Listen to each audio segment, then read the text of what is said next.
Oh, what an But you idiot. go, I'm sorry, I have the floor, and you people can roll your eyes all you want, but I'm allowed to speak. Thank you. Each of these people has told me there is no ban on them voting. I would also say that we've been doing conventions for quite a long period of time, and this has never come up before. I am sympathetic to what these three rabbis have had to say. With that being said, if my Jewish friends say in the 6th Congressional District say they are already allowed to vote, and they're going to vote on Saturday, several of them also voted in the 6th Congressional District Convention last year. I'm not sure what the problem is, to be honest with you.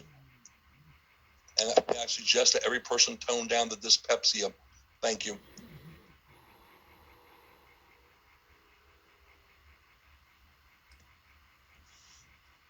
Carol Dietrich, you have the floor. Yes, thank you so much, Mr. Chairman. First of all, my heart and soul is with what Thomas said. And that being said, I have a lot of strong emotional things to say, and I have a lot of things, a lot of ties with our Jewish community down here. But just from a very practical standpoint, I'm going to go back to what this motion is about, which is sending this out to study. What we're dealing with is a temporary emergency party plan amendment. It's temporary and it's an emergency. How do you send something to a committee when it's an emergency measure that we're talking about? And, to that end, I don't think it's appropriate to be trying to put it to committee. That is effectively killing it. So I think would even be more appropriate for the maker of the motion to say, let's kill this, than to say, send it to a committee. And I think we're doing a great disservice to people by not allowing, I think it's an insult to the rabbis who wrote that letter to disbelieve what they say. Just like in any religions, there are different shades of very strict adherence to certain laws and less strict adherence. So let's not discount what the rabbis say, and let's realize that trying to send this to committee, you might as well say, let's kill it. And I say, don't kill it. I say, let's discuss what we can do to make ourselves more inclusive and to do the right thing. Thank you. Thank you, Carol. Zach Thompson, you have the floor. Thank you, Mr. Chairman. In the last 2 hours, we have excluded the voters of Norfolk, Williamsburg, the 2nd District, the 3rd District, and the 4th District. If we refer this to a committee, we are now excluding our friends in the Jewish faith community. Enough's enough, guys. Mr. Chairman, my question is to you. Do we have a party planning committee? And if so, who are the members of that committee currently? There has been a party plan committee, but the party plan committee has not convened in quite some time. Do you know by chance who, since you've been chairman? I don't have a list of the current members of that committee. Are you sure that there is a current party plan committee? Yes, because I have been contacted by some who told me they wanted to continue on the committee. Well, that's a little different Chairman, than who is the chair of that committee? Chairman. All right, Melvin Adams, you have the floor. Thank you, Mr. Chairman. And it's, I guess it's always good when we have spirited debate. I think there's a difference between spirited opinions and also, accusations against individuals and groups who may not agree with me. That's a tactic that the left uses quite passionately, and I don't like to see that used in our party. I think we can have rational conversation at the end of this time. We will have a vote, and however that vote turns out, that's the decision that we're going to have. Fundamentally, and why I do support this motion, is that I think we are hitting on a bigger issue here. It's not about a temporary thing. It's about a bigger issue that we do need to look at, that we do need to include in our thinking and planning. But, you know, just let's do it like the military. I think Doc addressed that very well. I mean, in the military, you have verification who's in the military and who qualifies for that. So, you know, but if you don't have, you know, when you got all these different religious groups, well, then somebody could just say, well, I'm not going to be available. I'm going to be on a trip or something. And then they say, well, I'm going to vote as a religious group. And so I get this privilege. And I think, you know, there are just so many dynamics that enter in here. I think, you know, there's been a lot of attribution to motive here. The motive is not what so many have said here. The motive is we need to think this through and we need to make good, rational decisions. Do we believe that everybody should be able to vote? Absolutely. Do we want to broaden the party? Absolutely. That's not the issue here, contrary to what's being said by some. I just believe that we need to be measured and we need to be intentional and we need to have, if we're going to make this a policy, then let's make it a real policy that we vote on and that it's intentional and that goes forward, not just as a temporary thing, but as a part of our party plan. Thank you, Mr. Chairman. All right. Thank you. Paula Steiner, you have the floor. Thank you, Mr. Chairman, for recognizing me. I have spoken with the Jewish members of my federation, and they seem to think the impact should be minimal upon the district chairs. I would ask Mickey Miller, who did the presentation, if she has any data on the number of ballots that would be impacted. I think those numbers are small and it shouldn't create any undue burden on the districts. I am likely to support this. I think it's an important first step in being more inclusive and doing outreach to the Jewish community. It's an important move for the Republican Party with AIPAC and many of those groups voting along Democrat lines. So I see some of the arguments for that. I do disagree with some of the mischaracterizations of folks who are concerned about the timing. That is their prerogative, and we need to respect each other in this committee. Thank you. I yield back.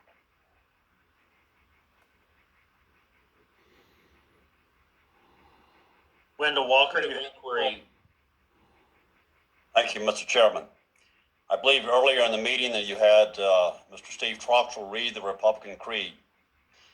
Mr. Chairman, I believe every word of that creed, and I'd like to direct our colleagues to the very last sentence of our creed, that faith in God, as recognized by our founding fathers, is essential to the moral fiber of our nation.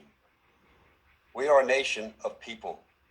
And if it's essential, then why are we even having this debate? So I certainly would speak against supporting this motion. I think we need to go back to remember what builds this party, and that is the foundation of the creed upon which we stand. Thank you, Mr. Chairman. Thank you. Nancy Dye, you have the floor. Thank you, Mr. Chairman. I would just like briefly to say that I echo the sentiments of many of my fellow members that I am in opposition of referring this motion to committee. We have excluded many voters this evening. And in a year of overreach that we have witnessed by Democrats here in our country and in our Commonwealth, we're attracting many new voters to our party. As a member of the Credentials Committee, we're under intense pressure to be generous in our assessment of those voters who have previously not voted with us and to expand our base.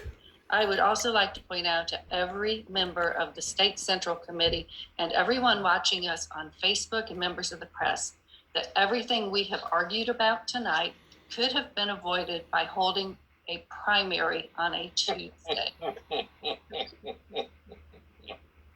Yuck. Who's yucking? True.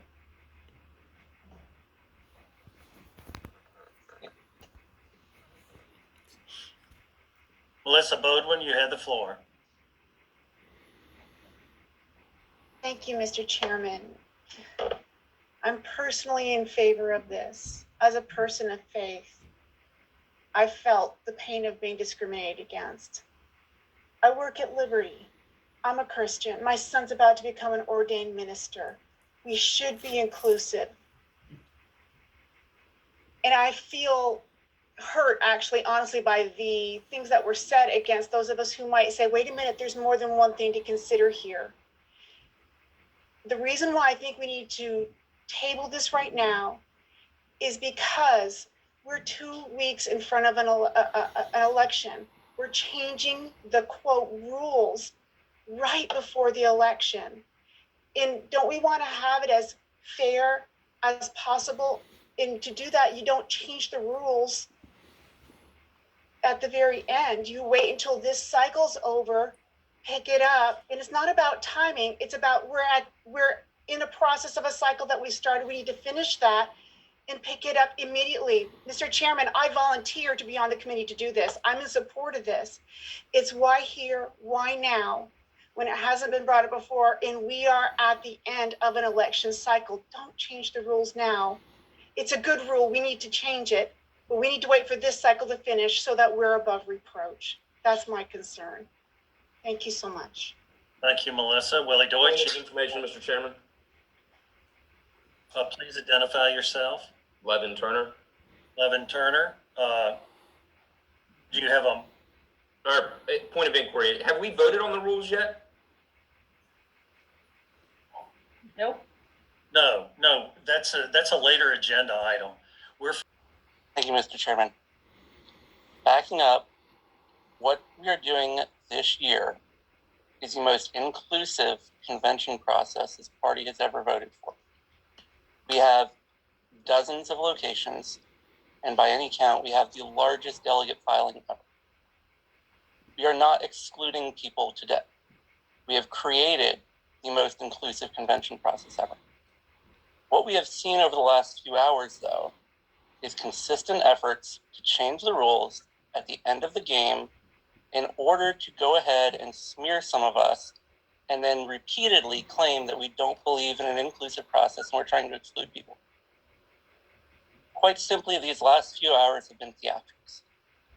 And what we see right now, today, is that certain individuals, after all of the delegates have been filed, want to change the rules on who the delegates can be. That means that this rule would only apply if certain campaigns had already filed delegates, assuming the rule would be changed. That's what a lot of us are concerned about. And quite frankly, the rhetoric from members, the accusatory rhetoric to claim that we're in support of voter suppression today, and apparently it's now the policy of the college Republicans that I should not belong in this party. The repeatedly offensive rhetoric is not helpful. We have called this out for months.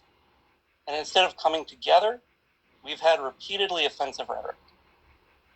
We have approved the most inclusive convention process ever. We will have exponentially the most delegates filed ever for a state convention. Locations are closer to people's place than ever before.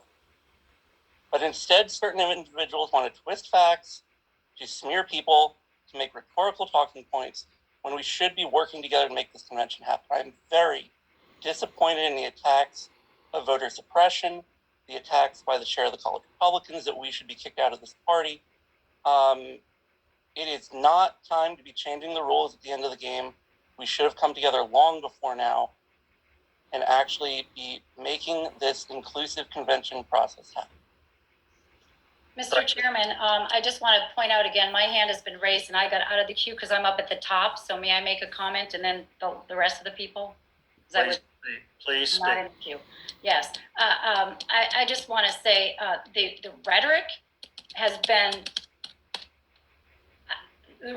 honesty, and it is. We have excluded people. We have shut down voting locations. To try to explain it away with words does not change the fact that we did just that, and this will be an incredibly horrible thing to do to a group of voters. I'm amazed that anybody would have an objection to this. And may I point out once more, the rules haven't been voted on yet. And a couple of major voting locations have been changed already in the past few days. So things can change. This is, as you pointed out, somebody pointed out, this is an entirely different year. Things have to be done differently. So we are in a compressed time frame, and yes, we should allow these people to vote. And no, we should not kick this can down the road. Thank you. Mr. Chairman, point of order. Could you please identify yourself? Sorry, Will Kirk, CD5. I need to find out, sir, are speakers allowed to speak twice on the same issue, and is... Thank you, Mr. Chairman. As you can probably imagine, I'm extremely sensitive to this issue. The folks we're talking about here are my co-religionists. This is something that is very personal for me, and I am deeply sympathetic to the idea of finding a way to do this. Had we done this in January, had we sat down and taken the time to find a way to do this, I would have been the first person to volunteer and be a part of it. But there are different sides to this, and there are, it isn't as clear, nothing as clear cut as we ever think it is. I can give you just one example that just popped that I've been thinking about sitting here now. What about the Orthodox Jew who didn't sign up for the convention because it was on a Saturday? And now we've done this. And that Orthodox Jew says, well, I would like to vote. Well, it's closed. But the person who did file gets to vote. Well, how is that going to be fair? I mean, that's just one example. That's 1 minute, Mr. Chairman, if you decided to. I don't think that the rest of the speakers have been I know, he just said for the 1 minute. I didn't know if that was a directive to me. Yeah, well, I think we should even-handedly exercise these rules. That I don't think they've been exercised even-handedly on this call for its duration. Regardless, the reason why I think it makes sense to study this, and the reason why I think it makes sense to do this in a manner that is thought through, is because of these kinds of things. There are pitfalls, there are nuances, there are issues that are going to come up. And if we simply make this decision now, and we say, well, we're going to do it, we have added a task for people to have to deal with at a very late hour. After all the complaints about how much work everybody has to do, we are now adding more work. But we are also going to inevitably come across unintended consequences. We could have dealt with those unintended consequences in January. We can't deal with those unintended consequences 2 weeks out from the convention. So I will be the first person to sign up for a committee to make this work at the next convention we have. I'll do it tomorrow. I just don't think we can fairly execute this 2 weeks out from the convention. Thank you. Ron Wright, you have the floor. Oh, thank you, Mr. Chairman. I just a question, since we're whether this goes to tabling or not. All the people we're discussing at this point, the potential voters, have already pre-filed. So this is not opening the doors wide to some new voters. These people are just asking. They're pre-filed, and I don't see this as a huge task, and not a difficult decision for the body. I'm in favor of the motion. All right, Ken Nunnenkamp, you have the floor. Thank you, Mr. Chairman. I'll try to be brief. I don't think this can be the right thing to do to table this. I think this board needs to vote on this motion. and make its feelings well known. I would say that for me personally, it's not mutually exclusive to both allow for this request to be granted and to study the larger issues further on an ongoing and later time. And I would encourage people to see these as not mutually exclusive. We have a constituency that has come forward and identified an issue for itself. If we had other constituencies, then those could be addressed. But as Mr. Wright has pointed out, the fact is there's a fairly well identified universe of people that this will impact. And I don't think it's beyond the capabilities of our district chairs to manage this. All right, thank you. We have two more speakers, and then we are actually beyond the expiration of our time. Jake Holmes, very quickly, please, sir. Thank you, Mr. Chairman. I'll be brief. I'm born and bred Southwest Virginian, so this may just be my background, but I was always taught it's always the right time to do the right thing. I know we've had plenty of opportunities to maybe have addressed this before, but we have a chance now. Punting it to a committee where it might happen at a future point, I think is a very bad decision. So I think we need to make the right choice, do the right thing, move forward with allowing this plan to happen. Thank you. All right, thank you. One more, and then our time has expired. Carrie Flynn, you have the floor. Thank you, Mr. Chairman. I would just like to point out that on my first 6 months of being on the 7th District Congressional Committee, we had a vote 3 different times of where to hold our convention location. The idea that any of the campaigns couldn't look to the history of last year to figure out that there were going to be unintended consequences and the rules could very well change within the last month or so of the convention is absolutely ludicrous. And we should all be voting to let our Jewish brothers and sisters be able to vote in this convention. All right, thank you. All right, our time is beyond expired, and the motion that is before the body is to refer proposed party plan amendment number 4 to the RPV Party Plan Committee. And so with that, we are ready to move to a vote. This is requires a majority vote. And so with that, it is a party plan amendment. It will therefore require No, wait, no.